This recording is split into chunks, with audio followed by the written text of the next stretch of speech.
आज हमें आदि शक्ति मां पाटेश्वरी की पावन धरती और छोटी काशी के नाम से विख्यात बलरामपुर की धरती पर फिर आवे के मौका मिला। आपसे हमें खूब आशीर्वाद मिला है।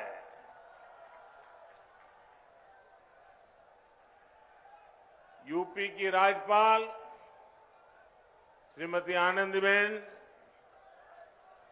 यूपी के ऊर्जावान, कर्मठ, लोकप्रिय मुख्यमंत्री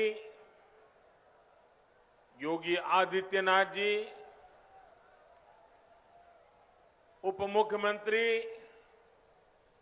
श्रीमान केशव प्रसाद मौर्य जी, केंद्रीय मंत्री गजेंद्र सिंह शेखावत, कौशल किशोर जी,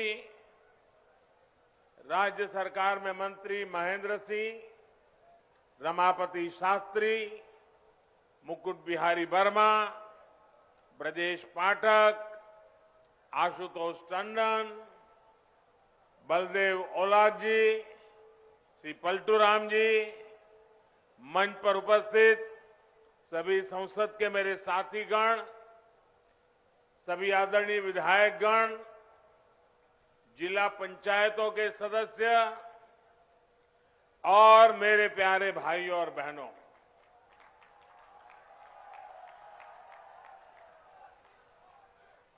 क्रांतिकारियों की इस धरती ने देश के स्वतंत्रता संग्राम में अपना अमूल्य योगदान दिया है। राजा देवी बख्श सिंह,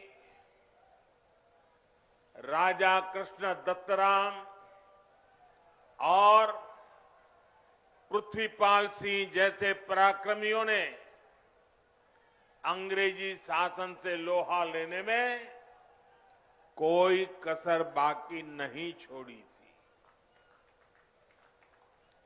अयोध्या में बन रहे प्रभु श्री राम के भव्य मंदिर की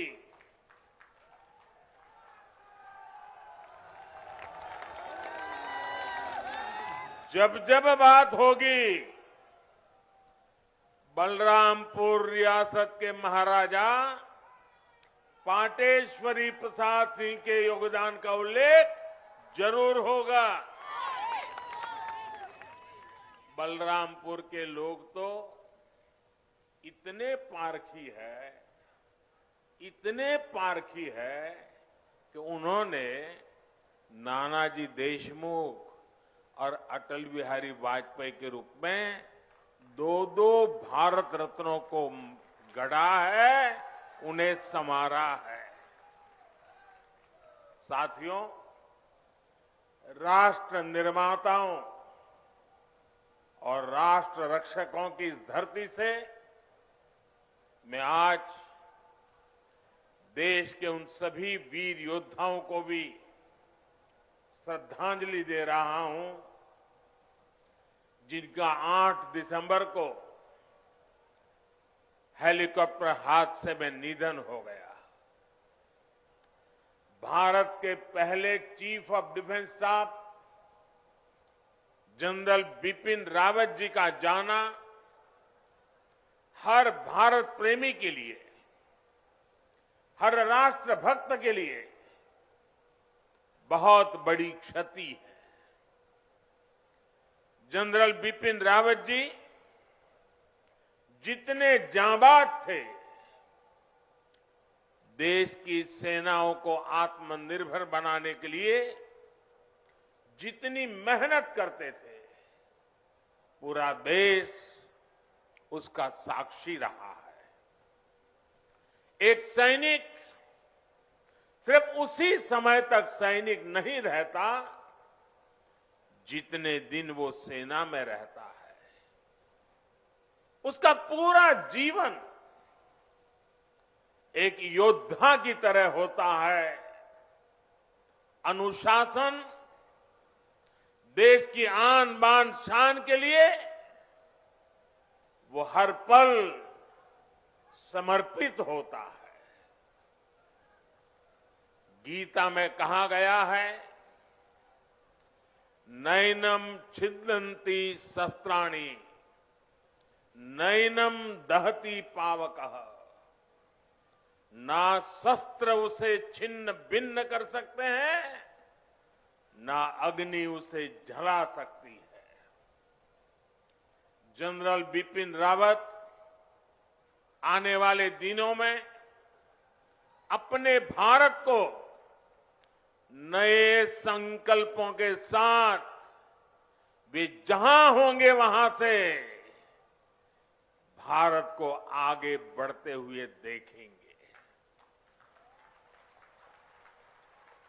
देश की सीमाओं की सुरक्षा बढ़ाने का काम,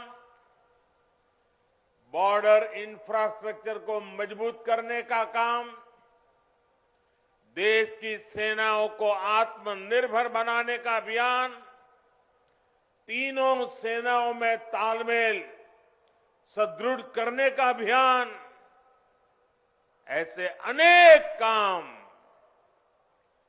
तेजी से आगे बढ़ता रहेगा। भारत दुख में है, लेकिन दर्द सहते हुए भी हम ना अपनी गति रोकते हैं और ना ही हमारी प्रगति। भारत रुकेगा नहीं, भारत थमेगा नहीं। हम भारतीय मिलकर और मेहनत करेंगे। देश के भीतर और देश के बाहर बैठी हर चुनौती का मुकाबला करेंगे। भारत को और शक्तिशाली और समृद्ध बनाएंगे। साथियों, यूपी के सपूत देवरिया के रहने वाले ग्रुप कैप्टन वरुण सिंह जी का जीवन बचाने के लिए डॉक्टर जी जान से लगे हुए हैं। मैं मां पाटेश्वरी से उनके जीवन की रक्षा की प्रार्थना करता हूं। देश आज वरुण सिंह जी के परिवार के साथ है। जिन वीरों को हमने खोया है, उनके परिवारों के साथ है। भाई और बहनों, राष्ट्र प्रथम की भावना को सर्वोपरि रखते हुए देश आज हर वो काम कर रहा है जो 21वीं सदी में हमें नई ऊंचाई पर ले जाए। देश के विकास के लिए ये भी बहुत जरूरी है कि पानी की कमी कभी बाधा न बने।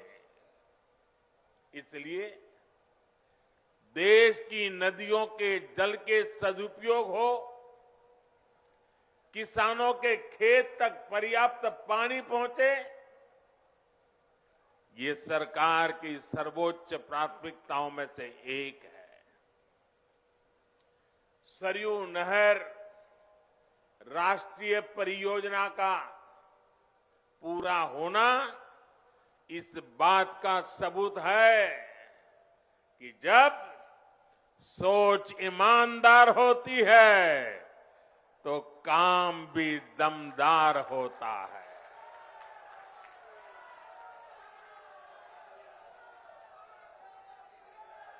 दशकों से आप इसके पूरे होने का इंतजार कर रहे थे। घाघरा, सरयू, राप्ती, बाणगंगा और रोहिणी की जल शक्ति अब इस क्षेत्र में समृद्धि का नया दौर लेकर आने वाली है। बलरामपुर के साथ साथ बहराइच, गोंडा, श्रावस्ती, सिद्धार्थनगर, बस्ती, गोरखपुर, महाराजगंज और कुशीनगर के सभी साथियों को, लाखों मेरे किसान भाइयों बहनों को आज हृदय से बहुत बहुत बधाई देता।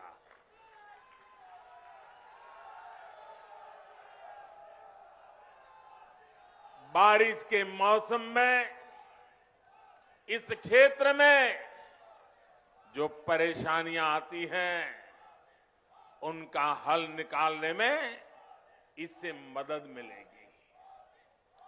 और मैं जानता हूं मेरे प्यारे भाइयों बहनों, हमारे यहां तो इतिहास गवाह है, अगर किसी ने प्यासे को एक प्याला भर पानी पिला दिया होता है तो वो इंसान जीवन भर कभी उस ऋण को भूलता नहीं है, जीवन भर उस इंसान को भूलता नहीं। और आज लाखों किसानों के प्यासे खेत जब पानी प्राप्त करेंगे, मुझे पक्का भरोसा है आपके आशीर्वाद जीवन भर हमें काम करने की ताकत देंगे। आपके आशीर्वाद हमें नई ऊर्जा देंगे। भाइयों बहनों, आज मैं ये भी कहना चाहूंगा, विशेष रूप से वो किसान जिनके पास 2 हेक्टेयर से कम भूमि है, उनके लिए सिंचाई की ये व्यवस्था जीवन बदलने वाली होती है। जैसे कोई व्यक्ति मृत्युशैया पर पड़ा हो, उसको ब्लड की जरूरत हो, लहू की जरूरत हो, रक्त की आवश्यकता हो, और जैसे ही डॉक्टर रक्त ला करके उसको चढ़ाएं और उसकी जीवन बच जाता है, इस पूरे क्षेत्र के खेतों को ऐसी ही नई जिंदगी मिलने वाली है। साथियों, बलरामपुर की मसूर दाल का स्वाद तो बीते सालों में देश भर में फैला ही है। अब पारंपरिक फसलों के साथ साथ इन क्षेत्रों के किसान अधिक दाम देने वाली, अधिक आय देने वाली दूसरी फसलों की खेती भी व्यापक रूप से कर पाएंगे। साथियों, सार्वजनिक जीवन में मुझे एक लंबे समय से काम करने का सौभाग्य मिला है। मैंने पहले की कितनी ही सरकारें देखी है, उनका कामकाज भी देखा है। इस लंबे कालखंड में जो मुझे सबसे अधिक अखरा, जिससे मुझे सबसे ज्यादा पीड़ा हुई है, वो है देश के धन, देश के समय और देश के संसाधनों का दुरुपयोग, उसका अपमान। सरकारी पैसे हैं तो मुझे क्या, मेरा क्या, ये तो सरकारी है। ये सोच देश के संतुलित और संपूर्ण विकास में सबसे बड़ी रुकावट बन गई है। इसी सोच ने सरयू नहर परियोजना को लटकाया भी भटकाया भी। आज से करीब 50 साल पहले इस पर काम शुरू हुआ था। आप सोचिए 50 साल के बाद आज इसका काम पूरा हो रहा है। जब इस परियोजना पर काम शुरू हुआ था, ये सिर्फ यहां के नागरिक नहीं, देश के नागरिक भी इस बात को समझे, हिंदुस्तान का हर नागरिक समझे, हिंदुस्तान का मेरा नौजवान समझे, जो अपने उज्जवल भविष्य की कामना करता है, वो मेरा देश का हर नौजवान समझे। साथियों, जब इस परियोजना पर काम शुरू हुआ था तो इसकी लागत 100 करोड़ रुपए से भी कम थी। जरा आप बोलेंगे कितनी लागत थी उस समय जब शुरू होना था तब? कितनी थी? कितनी थी?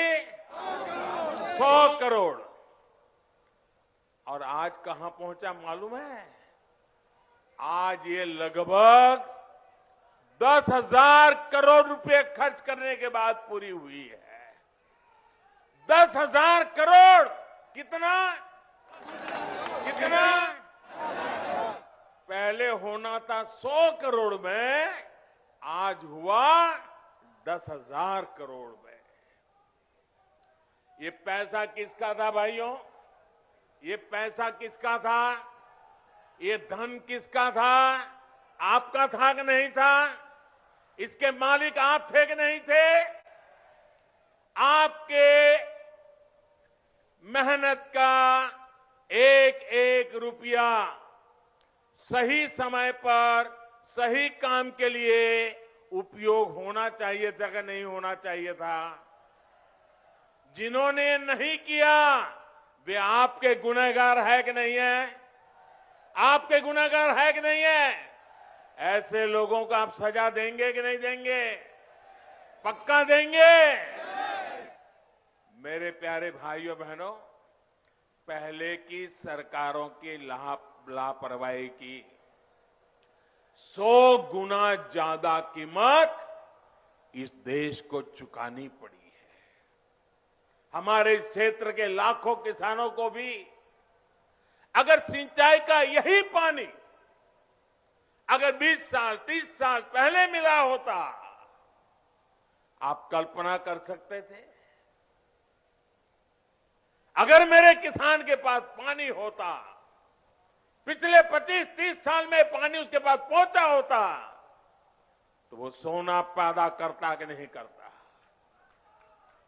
देश का खजाना भर देता कि नहीं भर देता?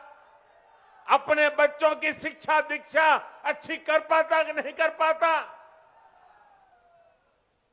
भाइयों बहनों, दशकों से इस देरी की वजह से मेरे यहां के किसान भाइयों बहनों का भी अरबों खरबों रुपयों का नुकसान हुआ है। वैसे साथियों, जब मैं आज दिल्ली से चला तो सुबह से मैं इंतजार कर रहा था कि कब कोई आएगा, कहेगा कि मोदी जी, इस योजना का फीता तो हमने काटा था, ये योजना तो हमने शुरू की थी।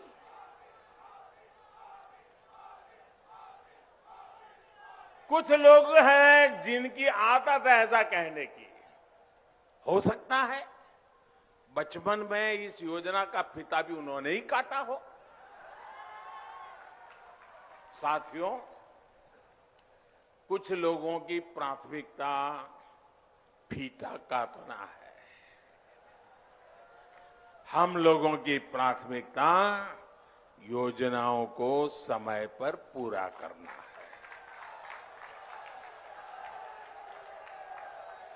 2014 में जब मैं सरकार में आया था तो ये देखकर हैरान था कि देश में सिंचाई की 99 बड़ी परियोजनाएं, 99 परियोजनाएं जो देश के अलग अलग कोनों में दशकों से अधूरी पड़ी है। हमने देखा कि सरयू नहर परियोजना में कितनी ही जगहों पर नहरें आपस में जुड़ी ही नहीं थी, पानी आखिरी छोर तक पहुंचाने की व्यवस्था ही नहीं थी। सरयू नहर परियोजना में जितना काम 5 दशक में हो पाया था, उससे ज्यादा काम हमने 5 साल से पहले करके दिखाया है। साथियों, यही तो डबल इंजन की सरकार है। यही तो डबल इंजन सरकार के काम का रफ्तार है। और आप याद रखिए, योगी जी के आने के बाद हमने बाण सागर परियोजना का लोकार्पण किया। कुछ दिन पहले ही अर्जुन सहायक नहर परियोजना का लोकार्पण किया। इसी हफ्ते गोरखपुर में जो फर्टिलाइजर कारखाने और एम्स का लोकार्पण किया गया, उनका भी बरसों से इंतजार हो रहा था।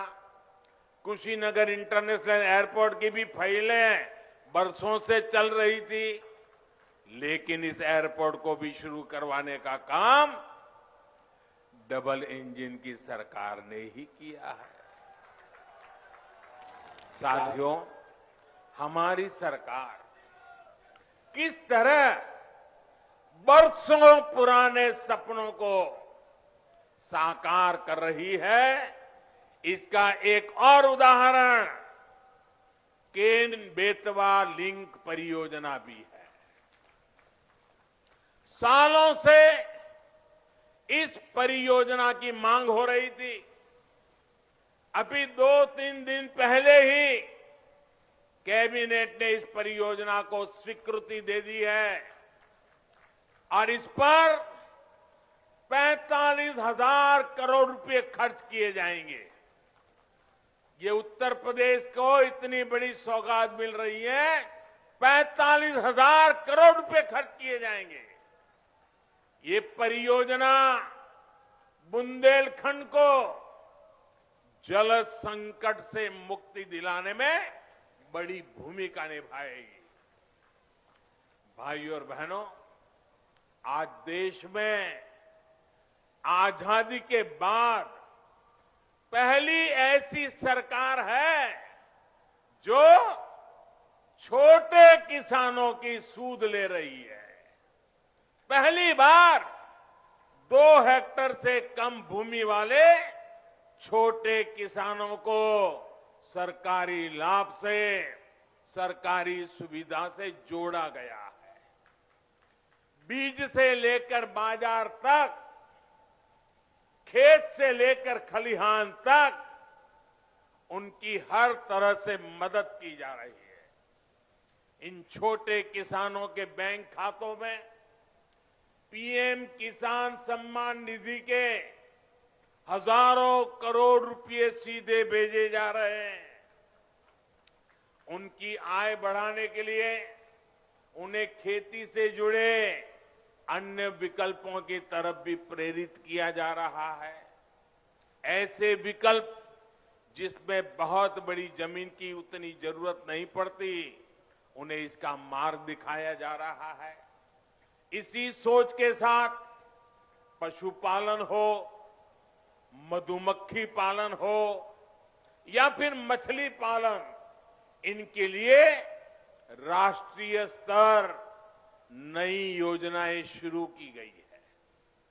आज भारत दूध उत्पादन के मामले में दुनिया में अग्रणी है ही, लेकिन आपको जानकर के खुशी होगी, आज हम शहद, हनी, मधु, आज हम शहद निर्यातक के रूप में भी विश्व में अपना स्थान बना रहे हैं। हमारी सरकार के प्रयासों की वजह से बीते 7 वर्षों में शहद का निर्यात बढ़कर करीब करीब 2 गुना हो गया है और इससे किसानों की 700 करोड़ रुपए से ज्यादा की कमाई हुई है।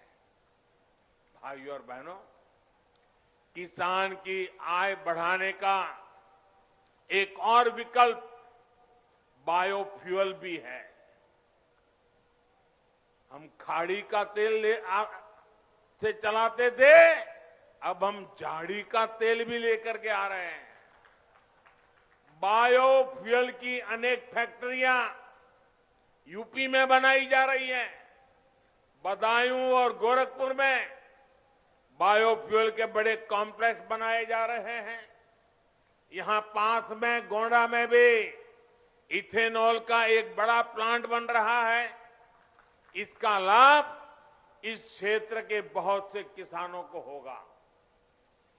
गन्ने से इथेनॉल बनाने के अभियान में भी यूपी अग्रणी भूमिका की ओर बढ़ रहा है।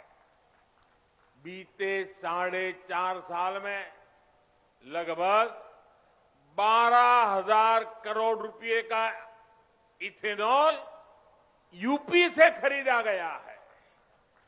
योगी जी की सरकार जब से आई है, तब से गन्ने के भुगतान में भी बहुत तेजी आई है।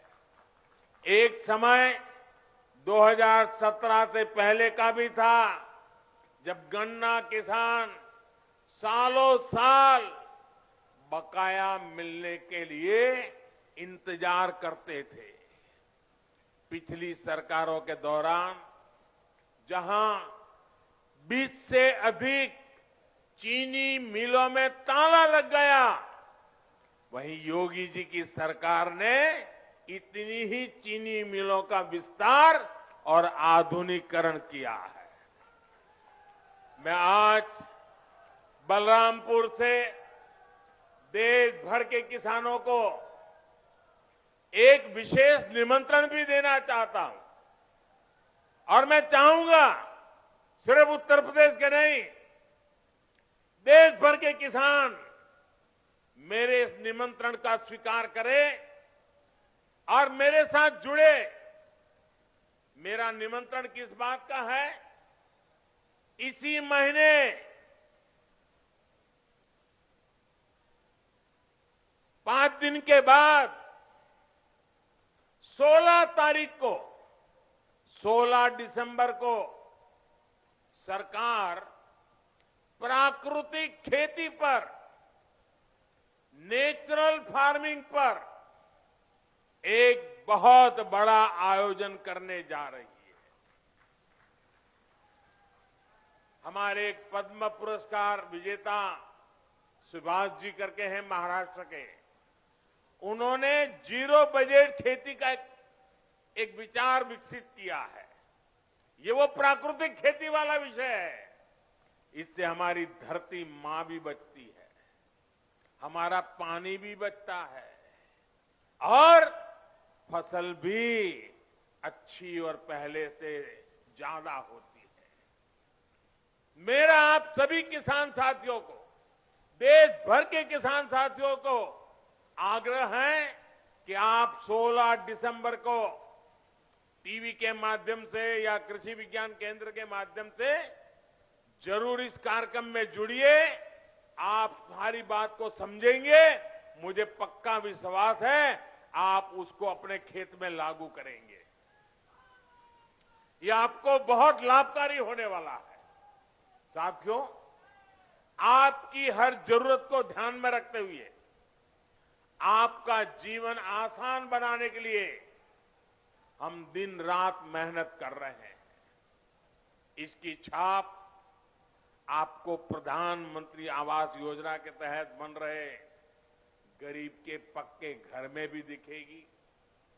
पीएम आवास के तहत मिल रहे घरों में इज्जत घर यानी शौचालय है, उज्ज्वला की गैस है, सौभाग्य योजना का बिजली कनेक्शन है, उजाला का एलईडी बल्ब है, हर घर जल योजना के तहत मिल रहा पानी का कनेक्शन है।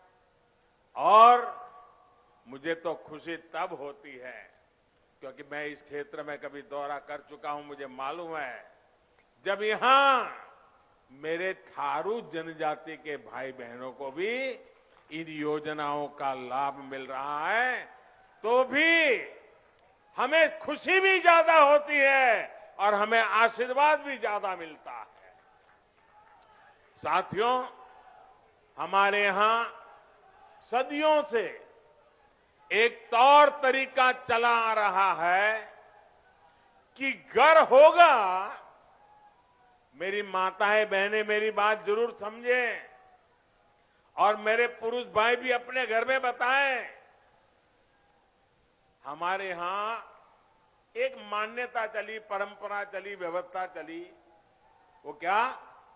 घर होगा तो पुरुष के नाम, दुकान होगी तो पुरुष के नाम, गाड़ी होगी तो पुरुष के नाम, खेत होगा तो पुरुष के नाम, महिलाओं के नाम पर कुछ भी नहीं।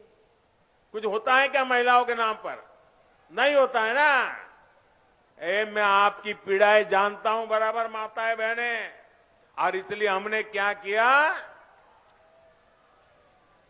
मुझे खुशी है, हमने क्या किया, पीएम आवास योजना के तहत जो घर बन रहे हैं ना, ज्यादातर घरों का मालिकाना हक हमने हमारी माताओं, बहनों, बेटियों को दे दिया है। इस वजह से देश में ऐसी बहनों की संख्या में बहुत अधिक वृद्धि हुई है जिनके अपने नाम पर कम से कम एक प्रॉपर्टी तो है। डबल इंजन की सरकार के प्रयासों से यूपी के 30 लाख से अधिक गरीब परिवारों को पक्का घर मिल चुका है। आने वाले दिनों में और भी ज्यादा नए घर बनाने के लिए अभी हमारी सरकार ने 2 लाख करोड़ रुपए से अधिक का प्रावधान किया है। यानी जिनको अभी तक पक्के घर नहीं मिले उन्हें आने वाले समय में भी जरूर मिलेंगे। साथियों, जब सरकार संवेदनशील हो, गरीबों की सुनती हो, उनका दुख दर्द समझती हो तो फर्क आता ही है। आता है कि नहीं आता है? फर्क आता है कि नहीं आता है? फर्क आता है कि नहीं आता है? अभी देश 100 साल में आई सबसे बड़ी महामारी से लड़ रहा है। कोरोना आने के बाद हर कोई यही सोच रहा था कि क्या होगा, कैसे होगा। हर किसी ने कम अधिक मात्रा में कोरोना की वजह से कष्ट सहा, लेकिन साथियों, इस कोरोना काल में हमने पूरी ईमानदारी से प्रयास किया है कि कोई गरीब भूखा न सोए। और अभी इसलिए पीएम गरीब कल्याण अन्न योजना के तहत मिल रहे मुफ्त राशन के अभियान को होली से आगे तक बढ़ा दिया गया है। गरीबों को मुफ्त राशन पर सरकार 2,60,000 करोड़ रुपए, उससे भी ज्यादा खर्च कर रही है। भाइयों और बहनों, पहले जो सरकार में थे, आप जानते हैं ना, अच्छी तरह जानते हैं ना, पहले जो सरकार में थे वो माफिया को संरक्षण देते थे। आज योगी जी की सरकार माफिया की सफाई में जुटी है।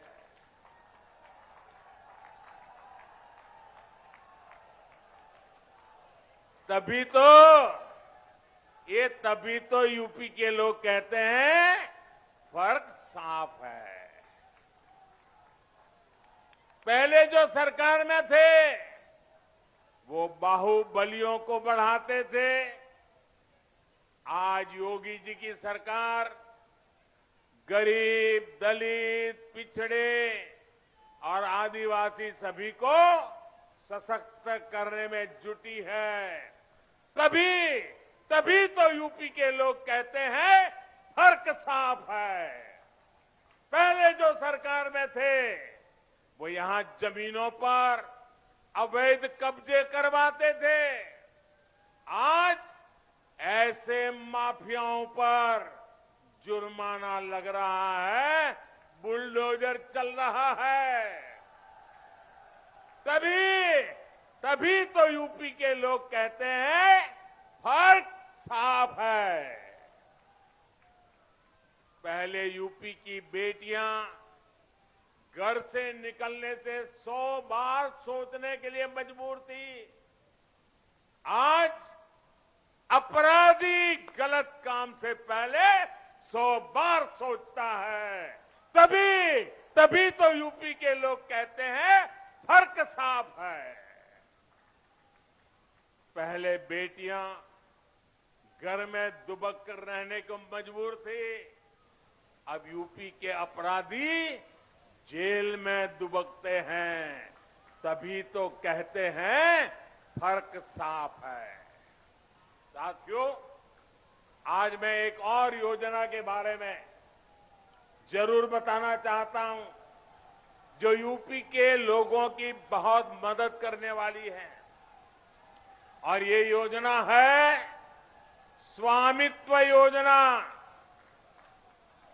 स्वामित्व योजना के तहत आज गांवों में प्रॉपर्टी की मैपिंग कराकर घरों के, खेतों के मालिकाना हक के कागज लोगों को दिए जा रहे हैं। ये अभियान कुछ ही समय में यूपी के हर गांव तक पहुंचने वाला है। इससे आपको अवैध कब्जे के डर से मुक्ति मिलेगी और बैंकों से मदद लेना भी आपके लिए आसान हो जाएगा। अब गांव के युवाओं को बैंक से अपने काम के लिए पैसा जुटाने में दिक्कत भी नहीं आएगी। साथियों, हम सभी को मिलकर उत्तर प्रदेश को नई ऊंचाई पर ले जाना है। उत्तर प्रदेश की नई पहचान देनी है। उत्तर प्रदेश को दशकों पीछे धकेलने वाले लोगों से आपको निरंतर सतर्क रहना है।